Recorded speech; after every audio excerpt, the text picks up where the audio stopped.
Wesley Lynn Ruiz spent nearly 50 years on death row, his life slipping away in a Texas prison. It all came down to a wild, heart-pounding moment after a high-speed chase screeched to a stop. In a flash of panic, Ruiz fired one desperate shot. The bullet ricocheted off a police officer's badge and sliced into his neck, killing Officer Mark Nix instantly.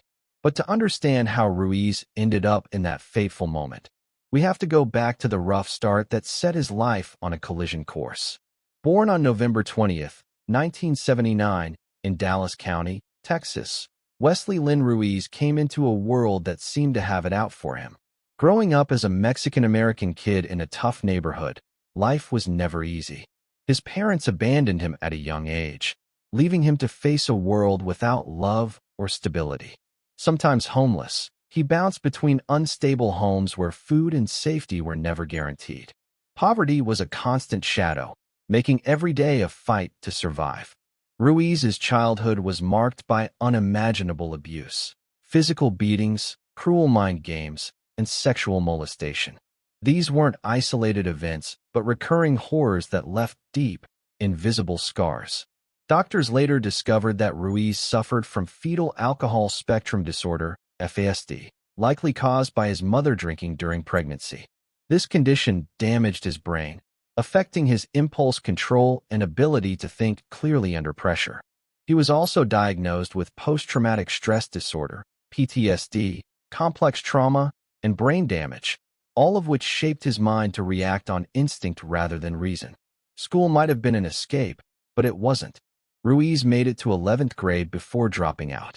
With no family support and constant instability, school felt meaningless. Though teachers may have seen potential in him, the chaos of his world snuffed it out. By his early teens, Ruiz began getting into minor trouble with the law. Nothing major, but the poverty and neglect around him slowly pushed him closer to risky choices as he searched for belonging. As a teenager in Dallas, Ruiz's life became a constant struggle with the local police. Being Hispanic made him a target. Officers from the gang unit would pull him out of his car, rough him up, and leave him bruised for no reason. These weren't random stops.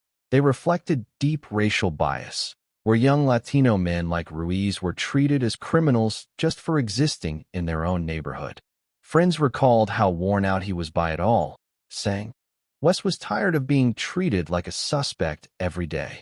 The repeated harassment built up a thick wall of distrust toward law enforcement, turning his PTSD into a hair-trigger fear that saw every officer as a threat. The survival instincts born from a neglected childhood evolved into paranoia, where authority became the enemy. Despite the tension with police, Ruiz showed glimpses of hope. In his early 20s, he found steady work as a truck driver, trying to build a normal life. But the foundation beneath him was too unstable. The trauma, poverty, and constant sense of danger followed him everywhere. His damaged brain and history of abuse made it hard for him to stay calm under stress, and the endless feeling of being hunted by police only deepened his paranoia. These forces didn't control every choice he made. Many people overcome similar pain, but they stacked the odds against him, setting him up for a dangerous breaking point. In early 2007, Dallas police were on edge after a murder case linked to a 1996 red and gray Chevrolet Caprice. On March 23rd, officers spotted the car and began a quiet pursuit that soon spiraled into chaos. Senior Corporal Mark Timothy Nix, a 33-year-old officer, joined the chase. The Caprice sped wildly through the streets of West Dallas, swerving through traffic until it lost control and crashed near a chain-link fence. Nix stopped nose-to-nose with the car, jumped out, and rushed to the passenger window. Baton in one hand and pistol in the other, he began smashing the tinted glass. He set his gun down to use both hands, shattering part of the window. In that split second, a single gunshot exploded from inside the car. The bullet hit Nix's badge, shattered, and pierced his neck. He stumbled back, bleeding heavily, and collapsed as fellow officers dragged him to safety. Despite their desperate attempts to save him, Nix was pronounced dead at the hospital. In the chaos that followed, police opened fire on Ruiz's car. Inside, Ruiz sat slumped over the wheel, hit by bullets, unconscious, with the smoking gun still in his lap. He was pulled from the wreckage and rushed to the hospital under heavy guard. The dashcam footage and the weapon became the heart of the case against him. The trial took place in the 194th Judicial District Court of Dallas County in 2008, under case number F07-50318. Prosecutors presented dashcam videos showing the chase, the crash, Nix breaking the window, and Ruiz firing before any officer shot back. They argued this proved the shooting was not self-defense. Ruiz testified that he fired out of fear, claiming Nix yelled threats to kill him and that police shot first. But no audio or witness supported his claim. Officers testified that Nix never made such threats and was focused on stopping a fleeing suspect. The defense tried to show that Nix had a history of aggression, citing 3 past incidents of alleged excessive force between 2002 and 2006, but the judge ruled that evidence irrelevant. More damagingly, Ruiz's attorneys barely mentioned his traumatic upbringing, his brain damage, or his mental health conditions, facts that might have helped explain his panic and poor judgment. Appeals later called this a serious failure in his defense, possibly influenced by bias against their Hispanic client. In July 2008, the jury found Ruiz guilty of capital murder and sentenced him to death. They decided he posed a continuing threat to society and that his background didn't justify sparing his life. The sentencing phase was tense.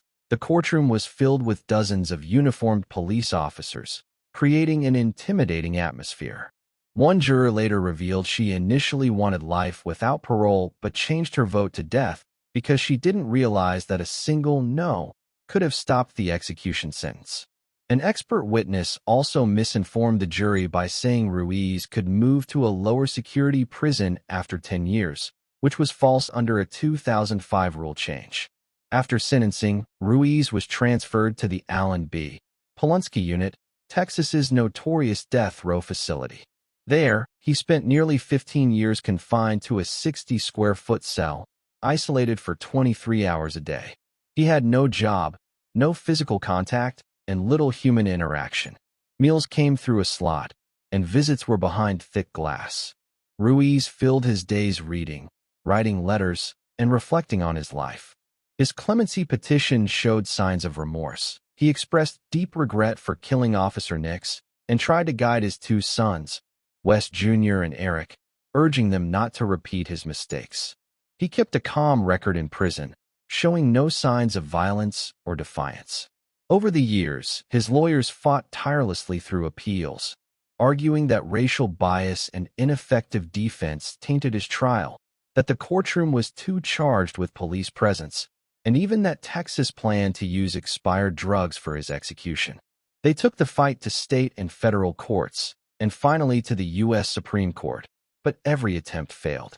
The jury foreman later supported clemency, admitting he regretted the verdict and believed bias had influenced the decision. Still, the justice system remained unmoved. On February 1, 2023, Wesley Ruiz woke up in the Huntsville Unit's death watch cell. It was his final day. He saw family and loved ones for the last time through glass, comforted by a spiritual advisor. Texas had long ended the tradition of last meals, so he ate a regular prison dinner. When the time came, guards escorted him into the chamber, strapped him to the gurney, and inserted the 4 lines. Looking calm, he spoke his last words, "Don't worry about me. I'm ready to fly. All right, Warden, I'm ready to ride." The lethal injection of pentobarbital began to flow. Ruiz took 2 quick breaths, let out 11 soft snores, and then went still. At 6:41 p.m., doctors pronounced him dead. Wesley Lynn Ruiz's story ended in the silence of that execution chamber, a life filled with pain, both caused and endured. From a broken childhood to a fatal decision and a long wait for judgment, his journey raised haunting questions. Did the death penalty deliver true justice? Or did it expose a system that failed to see the boy behind the man, the trauma, the fear, and the bias that shaped his final act?